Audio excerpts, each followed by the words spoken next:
Well, hello there, my name is PolishLynx and welcome to Written in the Sky as we continue this surprising story. Yeah, kind of. Well, Azure got the ring and what's happening in the warehouse now? Left alone there, devoid of a human life, a single being strode through the darkness. Tracing their fingers along a box wrapped in olean writings, they breathed a sigh of both relief and frustration. To think that a human would lay their hands on the ring before I did. And a young girl at that. I was so close, and yet... The being suddenly clenched their fist and smashed the alien box to pieces. All of the time and effort, all of those lives lost. I can't afford to let that ring fall into the wrong hands now. If that human girl refuses to hand over the ring, then I'll have to take care of her personally. Oh. After a long night patrolling the city, and an even longer morning trying to find my way back home, I finally took refuge in the warmth of my own bed. I slipped off my shoes, removed my glasses, let my hair down, and finally...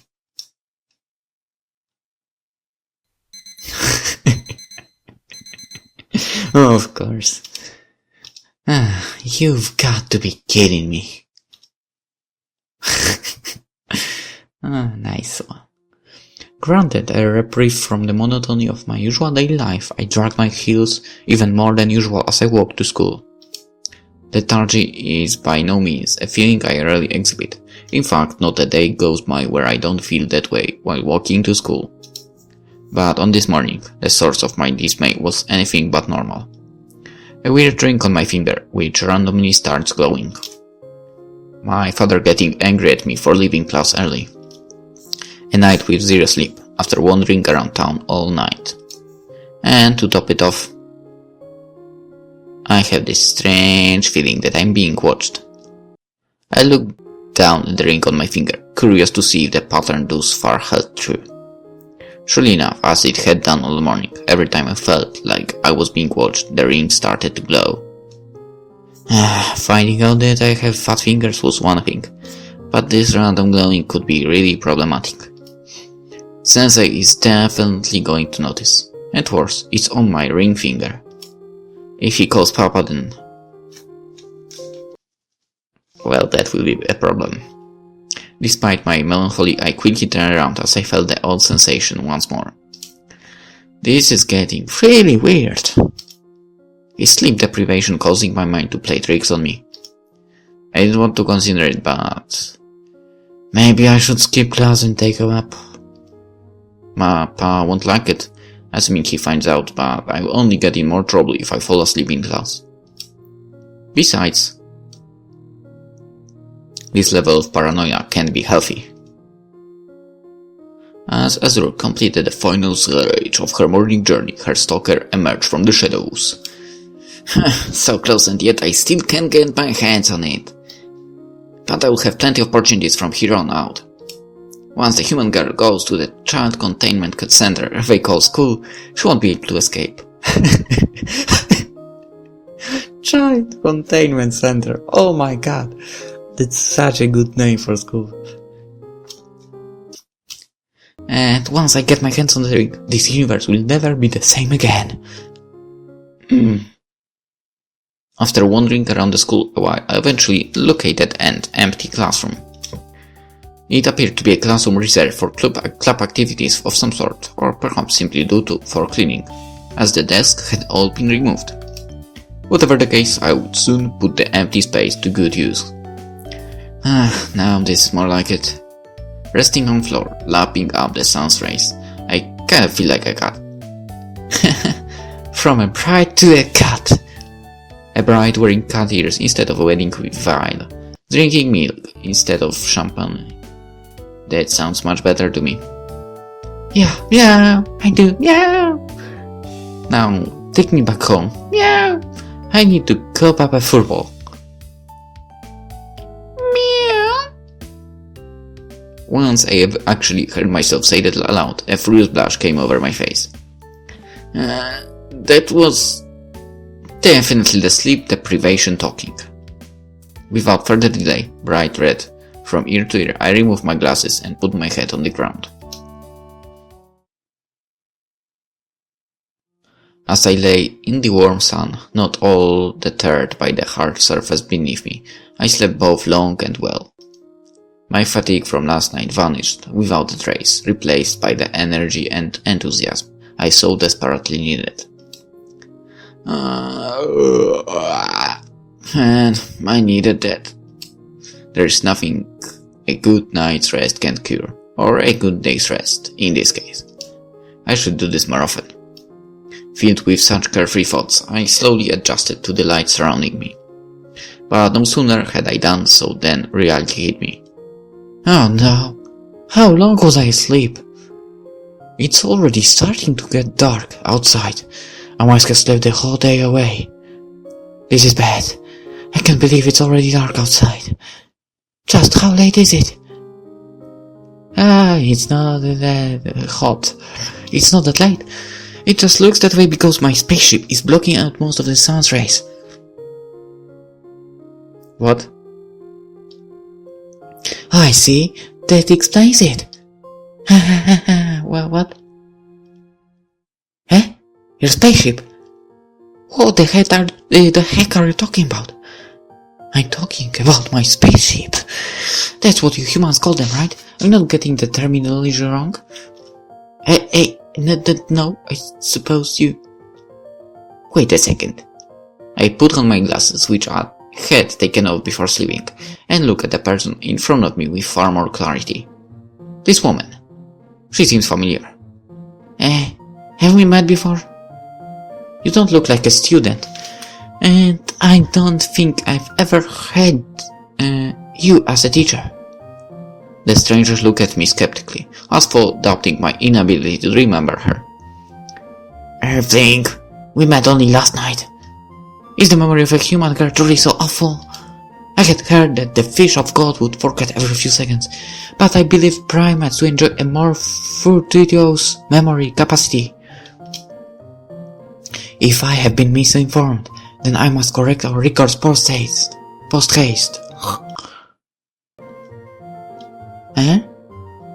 Huh? What the heck is this woman talking about? Did she escape from a mental asylum thinking she was still in high school? Anyway, forget about that. I'm here to make you an offer. An offer? From a crazy person? I don't think so. But if I reject her outright, she might get violent, so I can at least play along. That's right, Earthling. Something is very important to me, and I must have it back at any cost. Unfortunately, you seem to have already with it, so I've been put in a difficult situation. The what? I'm sorry, my humanism isn't perfect yet. Humanism. I suppose a rough translation of that artifact around your finger would be the ring of binding. Now that you've already bonded with it, my role here has become rather complicated. Even after the woman in front of me finished explaining, I still didn't understand. Sorry, but I don't get it. Ring of binding means bonded with me. What does that mean? And who the heck calls this language human is? Just who are you exactly? Oh, now that you mention it, it seems I forgot to introduce myself. Yeah. My name is Sienna, and I am the Queen of Mars. I'm going to Mars, right now. I'm going! Give me a spaceship. A rocket. Or whatever. I'm going there. The Queen of Mars. Yeah. Have you heard of me? I wouldn't say that. I mean, I'm familiar with Mars, but... You are? You are a mere Earthling, are aware of the situation on Mars? I truly misjudged you. It seems you are more capable than I thought, you pesky foreigner. Hey, what did you call me? A pesky foreigner. That is the term for someone of a different birth planet, correct? Yeah, for sure. That is what Earthlings have been calling me ever since I arrived here. I'm no longer sure if this woman is crazy, Or just stupid. Anyway, enough that. What were we saying about an offer? Oh, that's right. How forgetful of me. The reason I came to you this day was to ask for your finger. Not a chance. You want my finger? Precisely. Wait, where are you going? Anywhere but here. Oh. After running the entire way home, I arrived in record time, despite leaving later than usual. I ran quickly, taking every shortcut I knew, and intermittently checked behind me for my insane pursuer. I knew no good could come from this stupid ring. Why did I have to try on that crazy lady's jewelry? I don't even like that stuff. I tried to calm down as I entered my house. Despite the insanity awaiting me when I woke up, I still felt fairly refreshed after sleeping for so long, so it wasn't difficult to restore my mood. Forget about the crazy lady, she's gone now, and I'm sure the police will capture her sooner or later. Besides, at this point in time, I have bigger things to worry about. I peered into the living room, immediately setting my sights on my father. Albeit rare for him to return home before me, it did happen from time to time. He's just standing there, not moving an inch. He must be waiting for me. I sighed heavily, already disheartened by the conversation which no doubt awaited me. Well, let's get this over with. Good afternoon, Papa. Why, you sure got home early today. Did you get off early today because you've been working so hard lately? Or maybe you just couldn't wait to see your darling daughter together. Hey, huh? He's really mad. When my father is truly furious, he doesn't yell or scream. He becomes dead quiet and wanders around like a ghost, ready to snap at any minute. Well, I guess I'll get started on dinner then. I start to walk towards the kitchen, desperate to escape my father's fury. Don't bother with my portion, I already ate. That's okay, just dinner for two then. No problem at... Emerging from behind my father was Sienna, the crazy lady I had tried so hard to escape from. How did you? When did you? I'm sorry, I don't understand. What you're saying? Is that an idiom? I took a deep breath and tried again. How did you get here before me? And why are you here? Oh, I see you're wondering how I arrived before you, even though you left first. I'm sorry to say this, but your athletic ability is no match for my... something. My transporter, if you will. It converts most forms of matter into light then. Forget about that. Why are you here? Oh yeah, your second question. My apologies. I didn't mean to alarm you, but as you suddenly ran away during our earlier conversation, I thought it might be more convenient for you if we continue talking here. I stared at Sienna blankly, unable to see any hint of malice or deceit. If she knows both where I live and what school I attend, then escaping from Sienna by normal means may be impossible. But if I had the help of an ace detective on my side, I turned to face my father, who was still unmoving. As I walked in front of him, however, I noticed that something was amiss. My father continued to open his mouth widely, breathe in deeply, then close his mouth and exhale through his nose. His eyes remained wide open, unblinking, as though he was shocked by something directly in front of him. What's wrong? Oh, right, the birth giver's counterpart responsible for recreation. Don't worry, I will return him to normal once we are finished here. Return him to normal? What have you done to my father? Do not fret, child, he is unharmed. I simply swapped his consciousness with that of a fish of God. I looked towards the fish tank in our living room. You swapped his brain with the brain of a goldfish? Swapped their brains? No, don't be silly. I simply swapped his consciousness with that of the fish. Is there a difference? Of course there is. All I've done is temporarily move your father's thoughts into the brain of the goldfish, and vice versa. This way we can talk freely, and your father will forget everything he hears. But that's so... That's amazing! You flatter me, Earthling. But our technology is no more advanced than yours. I don't know if we'll ever manage to transfer entire living creatures into waves capable of being replicated. Sienna looked towards the television as she spoke. She thinks that the people she's seen on TV are moving around as formless signals. Her technology may be amazing, but this woman is clueless about Earth. Anyway, about your finger. I thought that if I couldn't run away, I could at least rely on my father to protect me. But in his current state, Papa is just...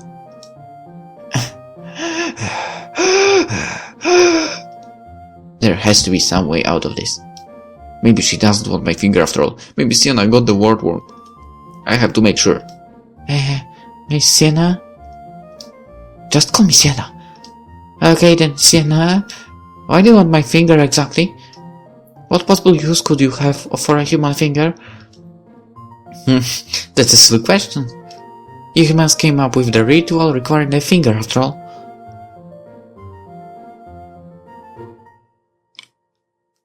Wait a minute. Wait a minute. Don't tell me she's proposing.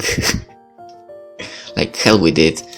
I don't care what barbaric civilizations this woman has visited before. Around here we don't chop off fingers. Am I mistaken?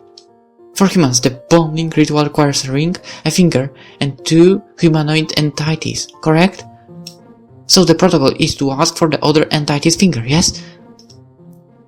The humans bonding ritual. Wait a minute. She couldn't mean... Are you talking about marriage? Yeah, that is, or as Earthlings call it, marriage. So that's it. Phew, I was already worried there for a minute. I thought Sienna wanted to cut off my finger, like in some bizarre cult. Ritual. But she wanted to ask for my hand, not my finger.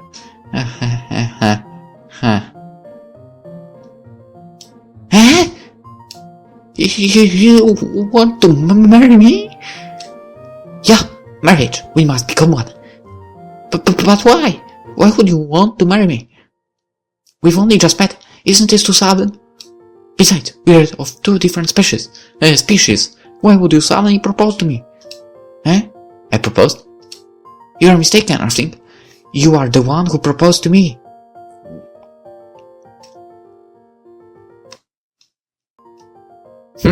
Interesting. I did? No, I think I remember doing that. What you're saying? The proof of your proposal is right there. Sienna pointed to the ring on my finger.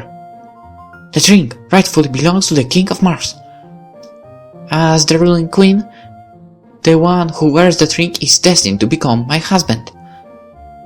You put on that ring, and it bound itself to you. That is proof that you are fit to be my other.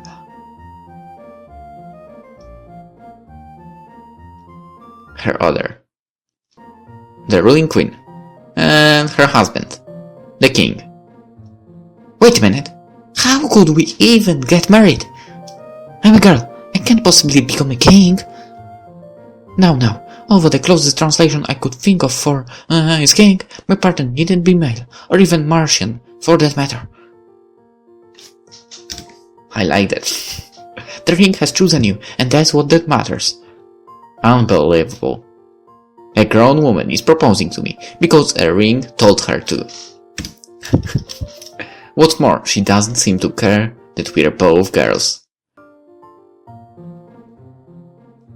Well, I'm a guy here. No, wait, that isn't the problem here. There is no way I could go along with something this ridiculous. 2 days ago, we'd never ever even met. Now she wants me to be the King of Mars. But what about air and food? Even if I went with you, I wouldn't survive a day on Mars, would I? Don't underestimate yourself. The King of Mars, as chosen by the ring, is far more capable than you think. As one wearing the ring, such trivial matters won't affect you in the least. I put on a ring, and just like that, I'm already the King of Mars. This is too much. Are you really that opposed to marrying me? I am not at all. I can't force you to bond against your will. No, it's not that. It's just. Why do you even want to bond with me? Can't you just forget about all of it? Eh? I wish it were that simple. Okay, because there's supposed to be a history probably, and it probably is still not the end, and well, we can expect something awesome. I will end the episode here, and I'll see you in the next one of this awesome game. Visual novel. Yeah, it's a visual. Well, game is a visual. Well, visual novel is a type of game, so okay, see you in the next one. Bye.